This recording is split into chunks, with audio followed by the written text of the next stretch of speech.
Thelnara adjusted her translation device and watched the humans enter the council chamber. She had seen hundreds of species petition for membership over her 30 years as a Vraxi diplomat. But these creatures were different. They were so small. The lead human introduced himself as Captain Jiho. He wore a simple blue uniform with no weapons, no armor, nothing that suggested military power. Beside him stood a female named Yuna, who smiled warmly at the assembled delegates. Behind them, a small group of humans waited quietly, their faces calm and friendly. "Honorable council members," Jiho began, his voice steady through the translator, "we come from a world called Earth. We seek only friendship and the chance to learn from your great civilizations." Thelnara made notes on her datapad. The humans had thin skin that looked easy to tear. No claws, no fangs worth mentioning. Their bodies seemed weak compared to the Vraxi's armored hide, or the Trell's muscular frame. She wrote, "Physically inferior. Possibly the weakest species to ever petition the council." Yuna stepped forward and activated a holographic display. Images of Earth appeared in the air above them. Blue oceans covered most of the planet. Green forests stretched across continents. Cities of glass and steel sparkled in the sunlight. Children played in parks. People gathered in markets, laughing and talking. "This is our home," Yuna said softly. "We have lived in peace for nearly a century. We've ended war, hunger, and disease on our world. Now we wish to share what we've learned and benefit from your wisdom." Council member Draxon, a massive Trell warrior, leaned forward. "You say you've ended war? How long did your species fight before achieving this peace?" Yuna hesitated for just a moment. "We had conflicts in our past like all species, but we chose a better path." "Show us your military capabilities," demanded another delegate. A human named Tai Yang, who was introduced as an engineer, brought up new images. The council chamber filled with projections of human ships. They were small vessels, sleek and simple in design. The largest warship looked like it could barely hold 200 crew members. "We have 74 defensive ships," Tai Yang explained. "They're mainly used for asteroid deflection and rescue operations. We haven't needed military vessels for combat in over 80 years. Draxon laughed, a deep rumbling sound. 74 ships? My homeworld has a planetary defense fleet of 10,000 vessels. What could you possibly contribute to the council's security?" Jiho's expression didn't change. "We don't claim to be warriors. We offer our scientific knowledge, our cultural achievements, and our willingness to help however we can." The council debated for 3 hours. Thelnara listened as delegates discussed the humans in bored tones. Some found them charming but useless. Others thought they were too naive to survive in the larger galaxy. A few suggested denying their petition entirely. Finally, the council leader called for a vote. "The humans shall be granted provisional observer status. The Vraxi will serve as their protectors and guides. Perhaps in a few centuries, if they prove capable, we can revisit full membership." Thelnara saw Yuna's jaw tighten slightly, but the human diplomat bowed respectfully. "We're grateful for this opportunity and for the Vraxi's protection." After the formal session ended, Thelnara approached the human delegation. It was her duty to establish a working relationship with the species her people would be protecting. She found Jiho and Tai Yang examining a star map in a side chamber. "Welcome to the galactic community," she said, keeping her voice gentle. The humans seemed so fragile that she worried about frightening them. "I know the council's decision might seem disappointing, but observer status is still an achievement." "We understand," Jiho replied. "These things take time." Thelnara's curiosity got the better of her. "May I ask about your homeworld?" The images showed such a peaceful place. "Has Earth always been so calm?" Taeyang and Jiho exchanged a glance. Something passed between them, some silent communication that Thelnara couldn't read. "Earth is beautiful," Taeyang said carefully. "We've worked hard to make it a good home." "But you mentioned past conflicts," Thelnara pressed. "What kind of wars did your people fight?" "Old history," Jiho said, his tone making it clear the subject was closed. "Nothing that matters now. We're focused on the future." Over the next few weeks, Thelnara spent more time with the humans. She found them fascinating in their strangeness. They laughed easily and told stories about their world. They seemed genuinely interested in every species they met, asking endless questions about culture, biology, and history. One evening, she joined Yuna for a meal in the station's garden district. The human woman had brought food from Earth. simple dishes made of grains and vegetables. Your people seem so content, Thelnara observed. Most species come to the council hungry for power or resources. You just want to learn and make friends. Yuna smiled, but there was something sad in her eyes. We've learned that some things are more important than power. What could be more important? Choosing who you want to be, Yuna said quietly. Deciding what kind of species you want to become. Thelnara didn't fully understand, but she nodded politely. She wrote in her reports that night, "The humans are a gentle species, perhaps the most peaceful I've encountered. They have no concept of real warfare or the harsh realities of galactic survival. They will need our protection, possibly for generations. They remind me of children, innocent, naive, and completely unprepared for the dangers that exist beyond their garden world." She read over her words and felt satisfied.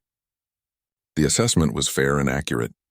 The humans were weak, but they were also kind. The Vraxi would keep them safe. In his quarters across the station, Jiho stood before a secure communication panel. He activated the encrypted channel and waited. A face appeared on the screen. "Admiral Nari, commander of Earth's actual defense fleet, how did it go?"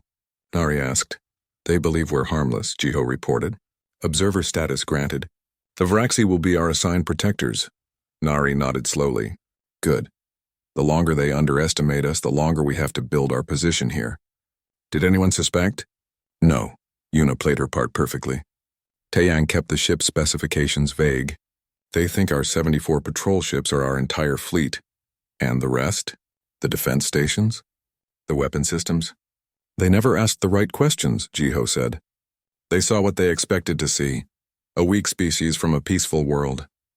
"Keep it that way," Nari ordered. "We came here to escape our past, to be better than what we were. But if that past becomes necessary again..." "I know," Jiho said quietly. "I hope it never does." The transmission ended. Jiho looked out the window at the stars and wondered how long the peace would last. He hoped forever, but he knew better. 3 months passed in peaceful routine. Thelnara grew comfortable with her role as humanity's liaison.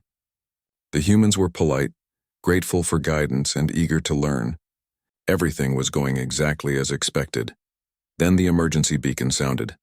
Thelnara rushed to the council chamber, her heart's pounding. All around her, delegates were running, their faces showing the first real fear she'd seen since joining the council. The main screen showed images from the frontier colonies, and what she saw made her blood run cold.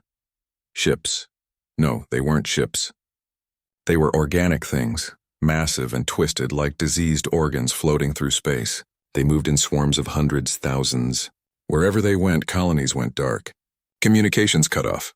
Life signs vanished, the Karvesh, whispered an old Trell commander, his voice shaking. The swarm has returned. Thelnara had heard stories. Every child in the galaxy knew the ancient tales of the Karvesh, the hive mind that consumed worlds. But they were supposed to be extinct, destroyed 10,000 years ago in a war that nearly ended all galactic civilization. "This can't be real," someone said. "They're gone." "They've been gone." The screen changed. A live feed from a colony world showed the Karvesh landing. Creatures poured from the bioships, each one a nightmare of claws and teeth and acid.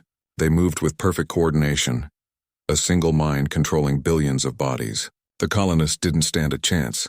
Thelnara watched in horror as an entire city was overrun in minutes. The Karvesh didn't just kill. They consumed. They absorbed. Every living thing became part of the swarm. "We need to evacuate the frontier," the council leader announced. "Pull back all civilian populations. Activate the defense fleets." But as reports continued flooding in, a terrible truth became clear. The council's military was scattered across 100 systems. Most ships were designed for patrol duty, not war. Their weapons were outdated.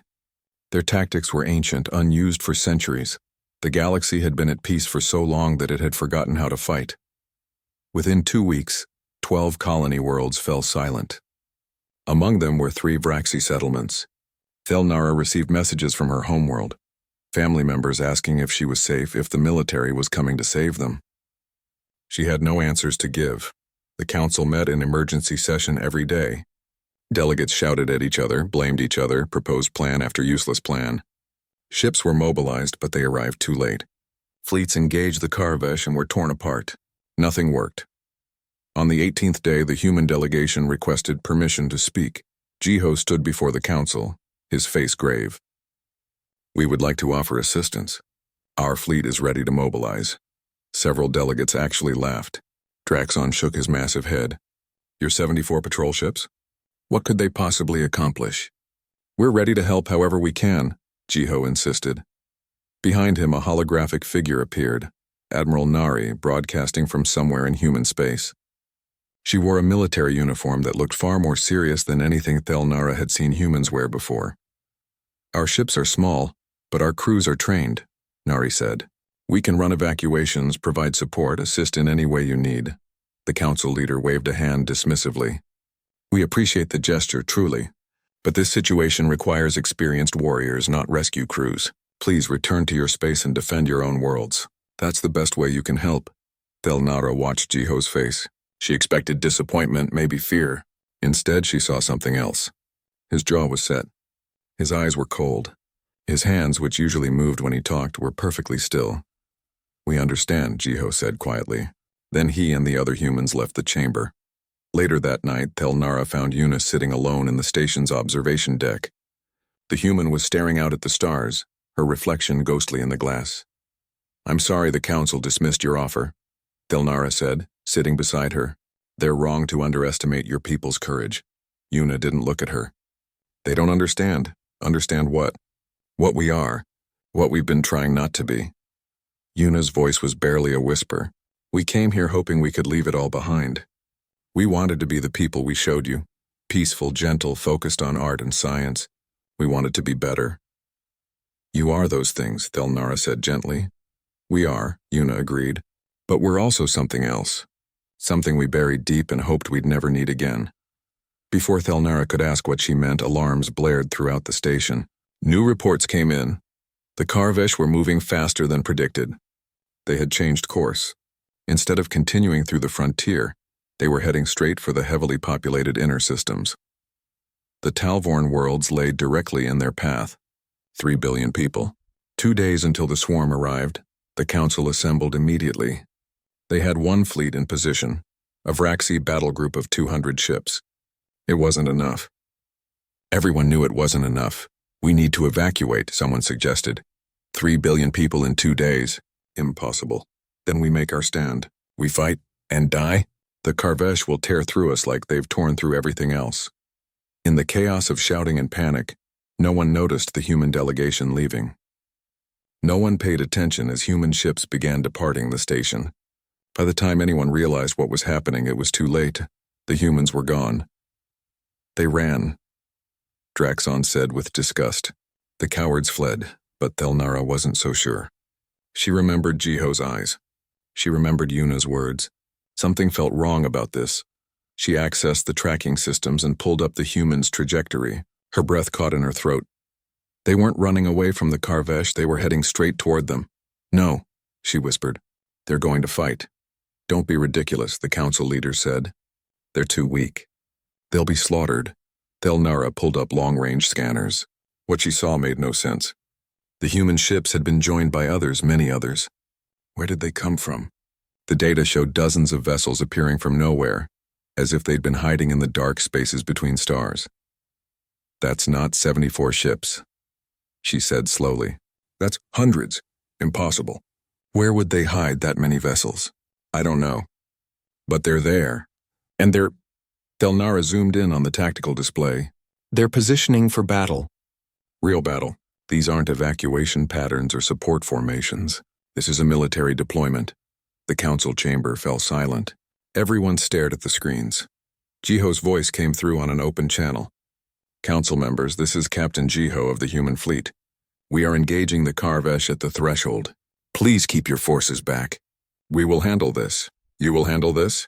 Draxon roared. You're sailing to your deaths. There was a pause.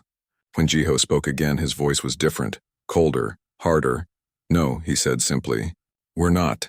The transmission cut off. Thelnara accessed every scanner she could reach. She watched as the human fleet moved into position. She saw ships that didn't match any designs in the human database. She saw weapons ports opening on vessels that were supposed to be simple patrol craft. What have they been hiding? Someone whispered.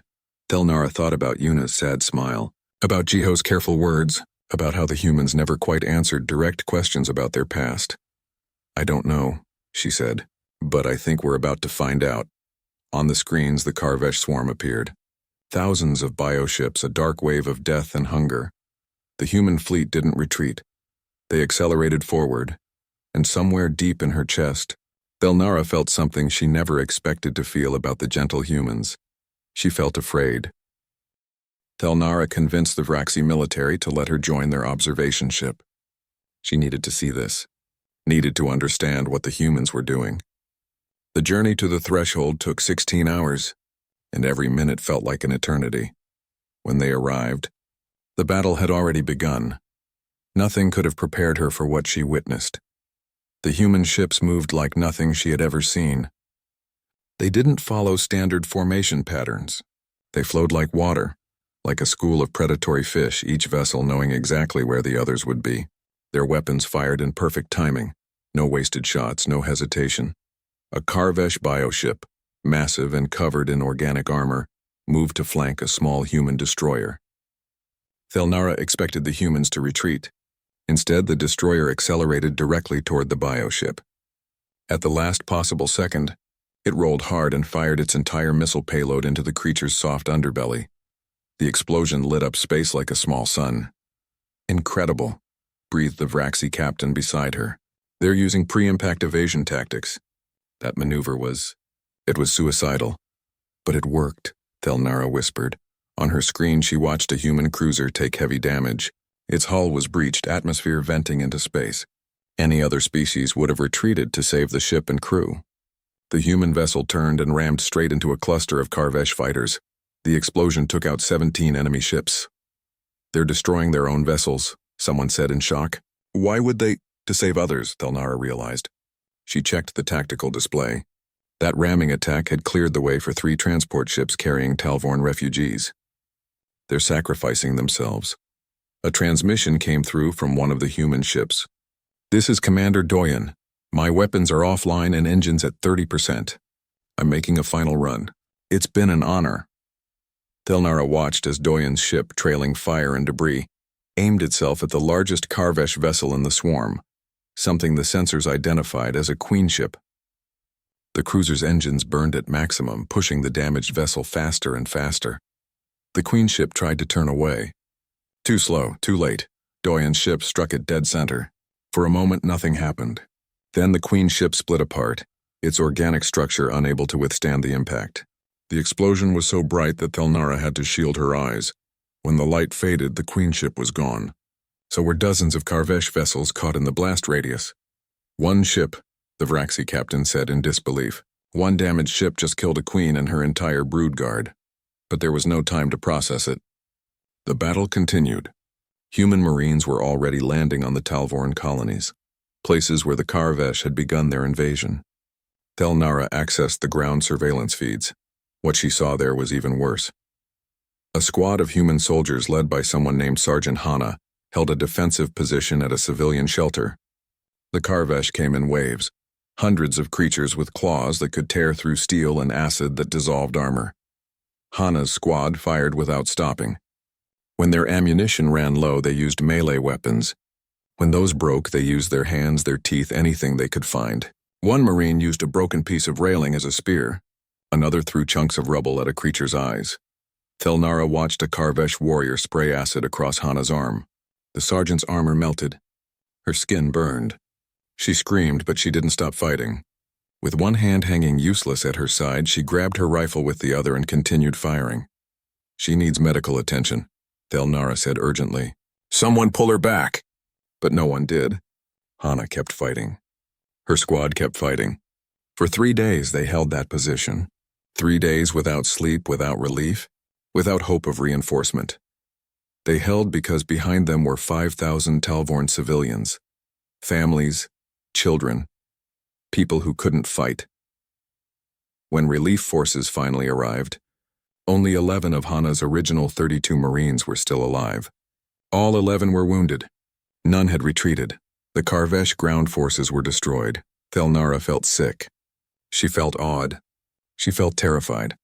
This wasn't war as the galaxy knew it. This was something primal, something brutal and ancient and unstoppable. On the fourth day, the Karvesh swarm began to retreat. It was the first time in recorded history that the swarm had withdrawn from battle. The human fleet let them go. Thelnara didn't understand. Why aren't they pursuing?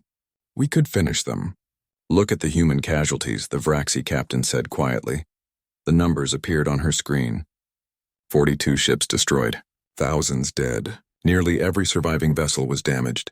The humans had won, but the price had been terrible. And yet, when Thelnara looked at the tactical display, she realized something. The human formation, even battered and broken, still protected the transport ships, still guarded the colony worlds. They hadn't just fought the Karvesh. They had fought to save everyone else. After the battle, Thelnara requested permission to dock with the human flagship. She needed answers, needed to understand what she had witnessed. She found Yuna in the medical bay helping treat wounded Marines. The human diplomat's clothes were stained with blood, both human and Karvesh. You lied to us, Thelnara said without preamble. Everything you showed the council was a lie. Yuna looked up, her face exhausted. No, everything we showed you was real. We do want peace. We have built a better world. That wasn't a lie. But you hid this. Thelnara gestured at the wounded soldiers around them. You hid what you really are. We're not warriors, Yuna said firmly. Then she paused, her expression softening. Or rather, we don't want to be. We've spent a century trying to be something better, but when we needed to protect people, when lives were at stake, you became warriors again. We became what we had to be. Yuna looked down at a Marine sleeping on a medical bed. His body was covered in bandages. Do you know what Hana said when they finally pulled her off the line? She said she was sorry. Sorry she couldn't protect more people. Thelnara's voice shook. She lost her arm. She fought for 3 days. What does she have to be sorry for? That's what we are, Yuna said quietly. We're the species that says sorry while covered in blood. We're the ones who fight past reason, past sense, past survival instinct, because someone else needs protecting. We didn't want you to see this side of us. We hoped you'd never have to. Why? Why hide it? Yuna met her eyes. Because we're afraid of what we become when we fight. We're afraid that once we start, we won't be able to stop. We came to the stars hoping to leave that part of ourselves behind. She gestured to the window where damaged ships drifted in space. But it's still there. It's always been there. And now you know. Thelnara left the medical bay and found herself in an observation room. Through the window, she could see human crews working to repair their ships. They moved with quiet efficiency. No celebration, no boasting about their victory. She accessed the historical database and pulled up Earth's file. Before, she had only read the summary. A peaceful world, gentle species, no major conflicts. Now she read deeper. She read about something called World War II. 50 million dead. She read about nuclear weapons that could destroy entire cities. She read about conflicts that lasted decades, centuries. She read about a species that fought itself over and over, learning new and terrible ways to kill. And then she read about how they stopped, how they chose peace, how they built a world without war. They didn't evolve past violence, she whispered to herself. They chose to set it aside. But they never forgot how. When Thelnara returned to the council station, she filed her report. She told them everything she had seen. She described the human tactics, the sacrifice, the brutal efficiency. She ended with a single sentence. We have misunderstood the humans completely. They are not weak. They are restrained. And there is a difference. The council called for an investigation. They wanted to know how the humans had hidden so much military capability. They wanted to understand what else Earth might be concealing. They assigned Thelnara to lead the inquiry since she had worked most closely with humanity. She traveled to Earth's orbital station, a massive structure that orbited their homeworld. When she arrived, Jiho was waiting for her. The council wants answers, Thelnara said. They feel deceived. We never lied, Jiho replied calmly. We simply didn't tell the whole truth. There's a difference. Is there? Thelnara couldn't keep the anger from her voice. You let us think you were defenseless. You let us assign ourselves as your protectors, all while hiding weapons that could... She stopped, struggling for words. That could do what we saw at the threshold. Would you have accepted us if we'd shown you our true capabilities? Jiho asked. Would the Council have welcomed a species that could match their military power? Or would they have seen us as a threat? Telnara had no answer. She knew what the Council would have done. They would have quarantined Earth, restricted their expansion, kept them isolated and watched. "I want to understand," she said finally. Show me everything," Jiho nodded. "I'll arrange for you to meet with our historians. But I warn you, our history isn't pleasant. They took her to Earth's surface." Telnara had seen images of the planet, but standing on it was different. The gravity was lighter than her homeworld, but something about the air felt heavy, thick. She could smell growing things, feel moisture in the atmosphere. "Your planet seems so gentle," she said. "It's not," replied a human who introduced herself as Dr. Isul. She was a historian, responsible for maintaining Earth's records. "Come, I'll show you." Isul led her to an archive building. Inside, holographic displays covered the walls showing scenes from Earth's past. What Telnara saw challenged everything she thought she knew about evolution and civilization. "Earth is classified as a Class 9 death world," Isul began. "Do you know what that means?" "Death world?" Telnara had heard the term but never paid attention. Most inhabited planets were Class 1 or Class 2, safe, stable environments. "Our planet is hostile to life," Isul explained. She activated a display showing Earth's weather patterns. "We have storms that can destroy cities, earthquakes that split the ground, volcanoes that block out the sun. Our oceans can create waves taller than buildings. Our atmosphere spawns tornadoes with winds that can tear apart anything in their path." Telnara stared at the images. She saw entire coastlines destroyed by massive waves, cities buried under snow, forests burning in fires that stretched for thousands of miles. "How does anyone survive?" she whispered. "We adapted," Isul said. "Our bodies evolved to handle extreme conditions. We can survive in deserts where temperatures reach deadly highs. We can live in frozen regions where other species would die in minutes. We've learned to endure because our planet gave us no choice." She changed the display. New images appeared, creatures that looked like nightmares. Massive predators with teeth and claws, venomous snakes, poisonous insects, plants that could kill with a touch. "Everything on Earth is trying to survive," Isul continued, "and everything is competing for the same resources. We're not the strongest species, we're not the fastest or the most venomous, but we're the most persistent." "Persistent?" "We're persistence hunters," Isul explained. "Do you know what that means?" "It means we chase our prey until it collapses from exhaustion. We can run for days without stopping. We can track something across hundreds of miles. We never give up." Telnara thought about Hana fighting for 3 days straight, about human ships pushing forward even when damaged, about crews that never retreated, never surrendered.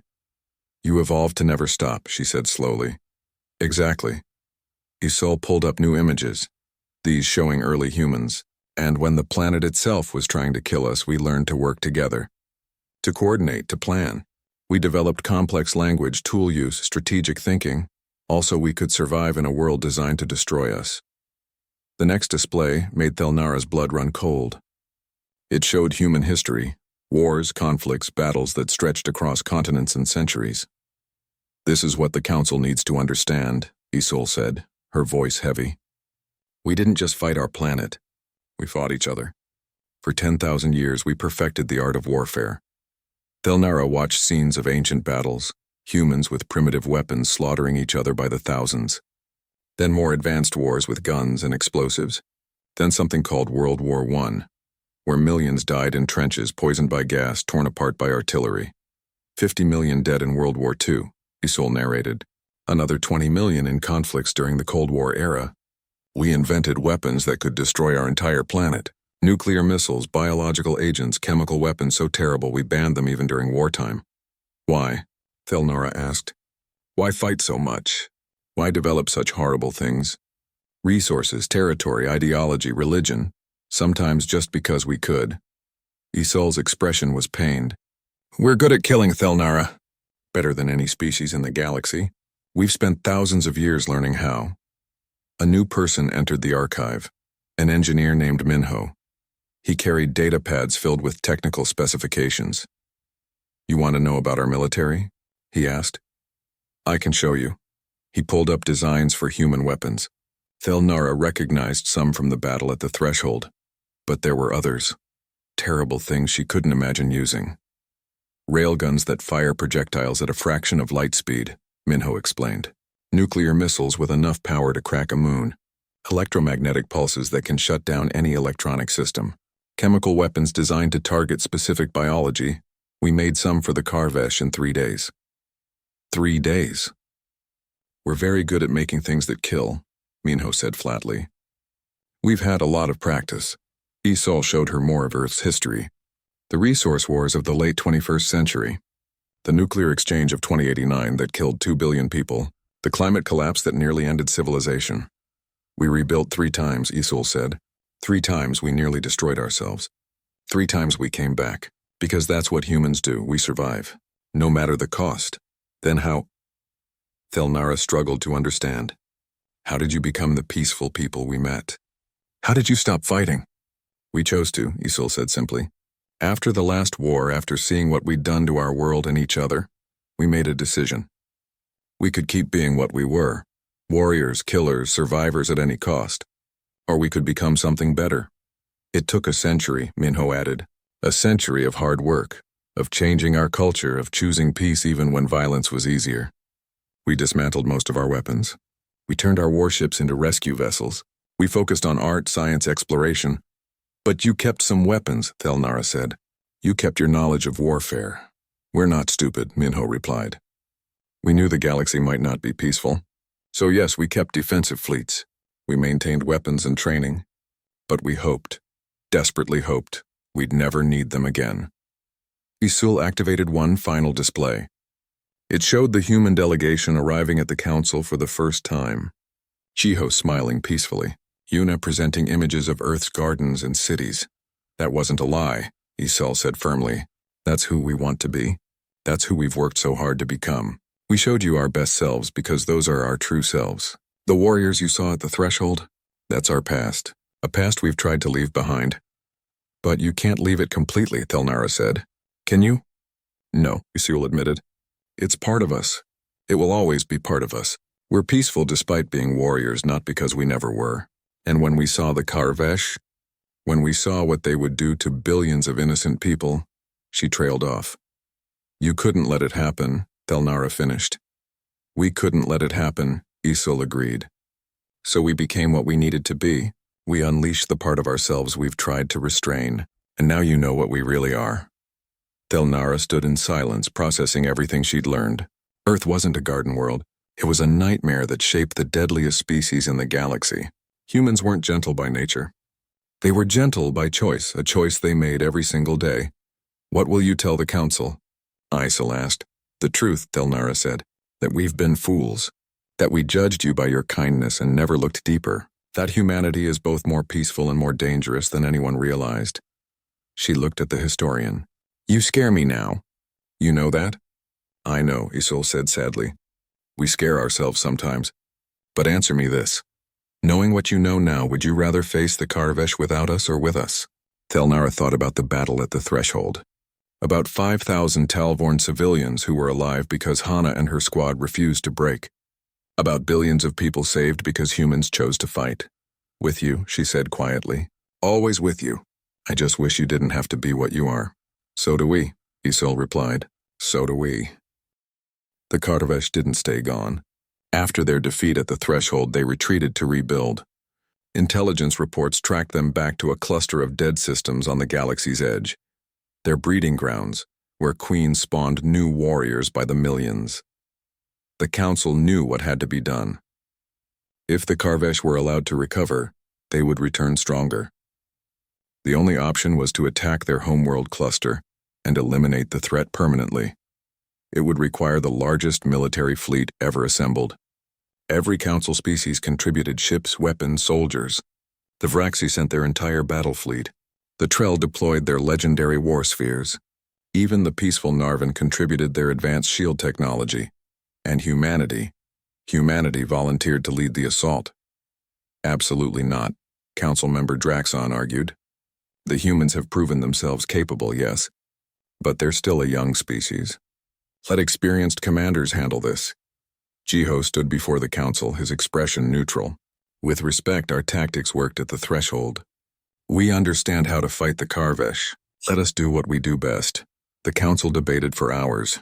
In the end, they agreed to a compromise. The humans would command the vanguard, the first wave that would break through the Karvesh defenses. The main fleet would follow once the path was clear. Thelnara volunteered to join the human flagship again. She needed to see this through, to witness the end of the species that had brought so much death to the galaxy. Admiral Nari commanded the assault fleet from the bridge of a massive warship called the Indomitable. When Thelnara arrived, she barely recognized the vessel. At the threshold, she'd seen it as a simple cruiser. Now, with its weapons fully deployed and armor plating extended, it looked like something built for war. "We don't show our full capabilities unless necessary," Nari explained. "Hiding in plain sight has always been humanity's best defense." The fleet assembled at the jump point, over 3,000 ships, the largest military force in modern galactic history. The human vanguard numbered 200 vessels, tiny compared to the Council's main force. But Thelnara had learned not to judge human capabilities by numbers. "All ships, this is Admiral Nari." The commander's voice rang out across all channels. "We're jumping in 5 minutes. Remember, we're not here for revenge. We're here to protect. The Karvesh are a threat to all life in this galaxy. Today we end that threat." Thelnara noticed something odd. The human crews weren't cheering or making aggressive displays. They were quiet, focused, almost solemn. This wasn't a celebration of war. It was a duty they accepted with grim determination. The jump through hyperspace was disorienting. When they emerged, the Karvesh homeworld cluster filled the view screens, 3 star systems linked by massive organic structures. Bioships swarmed by the tens of thousands, and the planets themselves pulsed with life. "Fleet status?" Nari asked. "All ships reporting ready," came the reply. "Enemy count is... it's higher than predicted. We're reading over 50,000 Karvesh vessels. 50,000 against 3,000. The numbers were impossible." Even with the Council fleet, victory seemed unlikely. Nari didn't hesitate. "All ships advance. Execute pattern Delta 7. The human fleet moved forward in a formation Thelnara didn't recognize. The ships spread out in a wide arc, almost like a net. As the Karvesh swarm rushed toward them, the humans didn't fire. They waited, letting the enemy come closer and closer. "Why aren't they shooting?" someone asked nervously. "Wait for it," Nari said calmly. When the Karvesh were almost in weapons range, the human ships suddenly reversed thrust and pulled back. At the same moment, they released thousands of small objects into space. Mines, Thelnara realized. Electromagnetic pulse mines. The Karvesh swarm couldn't stop in time. They flew straight into the minefield. The explosions lit up space like a chain of stars. But it wasn't the blast that did the damage. It was the electromagnetic pulses. The Karvesh hive mind relied on biological neural connections between ships. The pulses disrupted those connections, breaking their coordination. Suddenly, 50,000 ships were no longer a unified swarm. They were 50,000 individual vessels, confused and disoriented. "Now," Nari ordered. "All weapons free." The human fleet opened fire. Their weapons had been specifically designed for this moment. Chemical warheads that targeted Karvesh biology, incendiary rounds that burned through organic armor, sonic weapons that disrupted the hive mind's communication. But the Karvesh still had numbers. They rallied and counterattacked, their sheer mass overwhelming individual human ships. Thelnara watched 3 destroyers get swarmed and torn apart.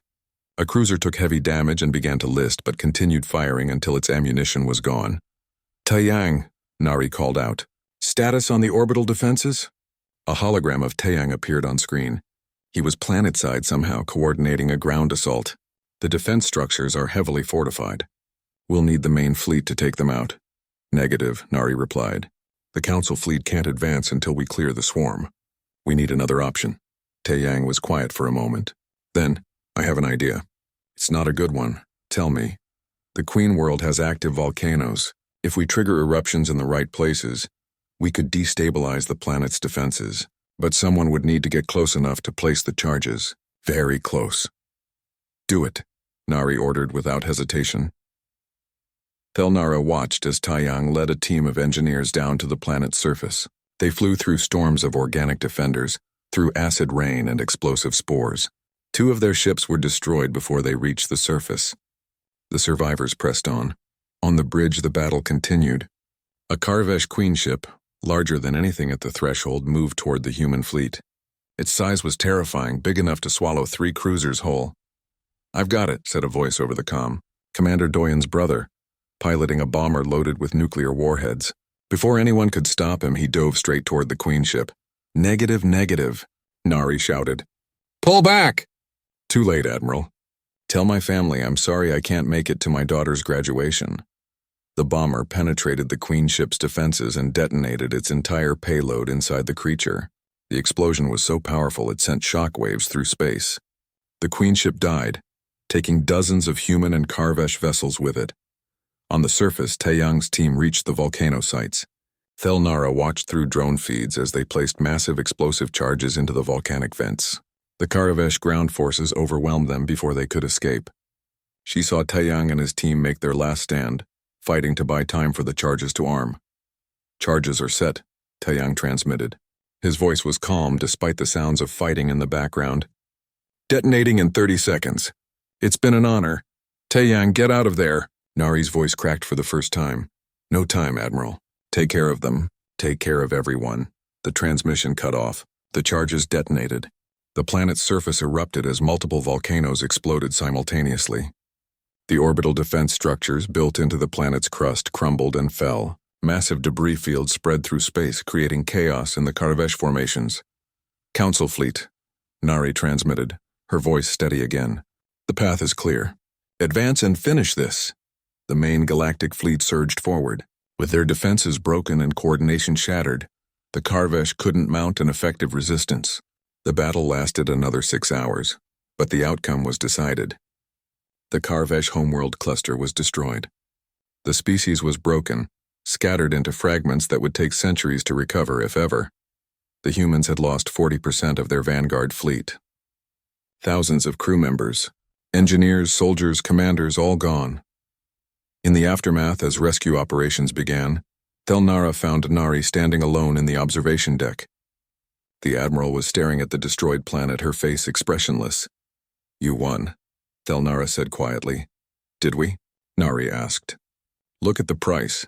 You saved the galaxy, we became killers again. We let loose everything we tried to leave behind." Nari's hands trembled slightly. "Do you know what scares me most? Not that we had to do this. That we're so good at it. You had no choice. There's always a choice," Nari said. "We chose to fight, to kill, to sacrifice our people.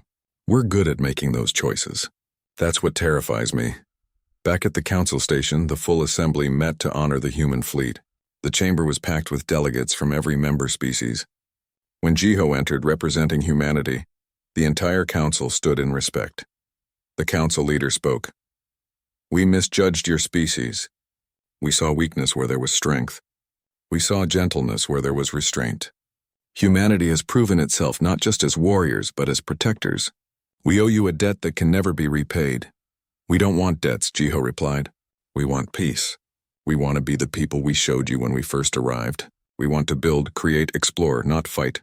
"But you will fight," Draxon said. "When necessary, you will fight." "Yes," Jiho admitted. "When necessary. When there's no other choice. When innocent lives are at stake. We'll do what must be done, but we'll never celebrate it. We'll never glory in it. We're warriors because we must be, not because we want to be." The council voted unanimously to grant humanity full membership. More than that, they offered humanity a permanent seat on the security command.